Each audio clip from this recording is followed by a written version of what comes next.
ভাবছো তো এরা ট্রেনের সামনে কি করছে? আরে না না, এটা চলন্ত ট্রেন না। হাই সবাইকে।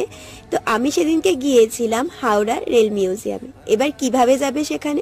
হাওড়া স্টেশন থেকে নেমে 5-10 মিনিট হাঁটা পথেই পৌঁছে যেতে পারবে রেল মিউজিয়াম। গিয়ে তো দেখি জায়গাটা বেশ সুন্দর, অনেক বড়। ভেতরে একটা মিউজিয়ামও আছে যেখানে হাওড়া স্টেশনের বিভিন্ন ট্রেনের ফটোজ আছে।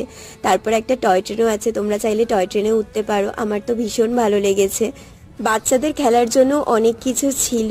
আর একটা মিউজিয়ামের ভেতরে ছিল হচ্ছে বিভিন্ন রকমের ট্রেনগুলো সাজানো ছিল। আমিও সেখানে গিয়ে একটু ফটো ভিডিও তুলে নিলাম। আর ট্রেনের ভেতরেও ছিল খুব সুন্দর সুন্দর জিনিস যেগুলো জানালা দিয়ে দেখা যাচ্ছিল। চকলেটের কাপগুলো, টেবিলগুলো খুব সুন্দর সাজানো ছিল। এই শীতে তোমরাও তোমাদের ফ্যামিলির সাথে ঘুরে আসতে পারো রেল মিউজিয়াম। এটা ছিল ওখানে একটা খাওয়ার রেস্টুরেন্ট মতো, তোমরা চাইলে ওখানে খাওয়া দাওয়া করতে পারো। বাট আমি ওখানে খাওয়া দাওয়া করিনি।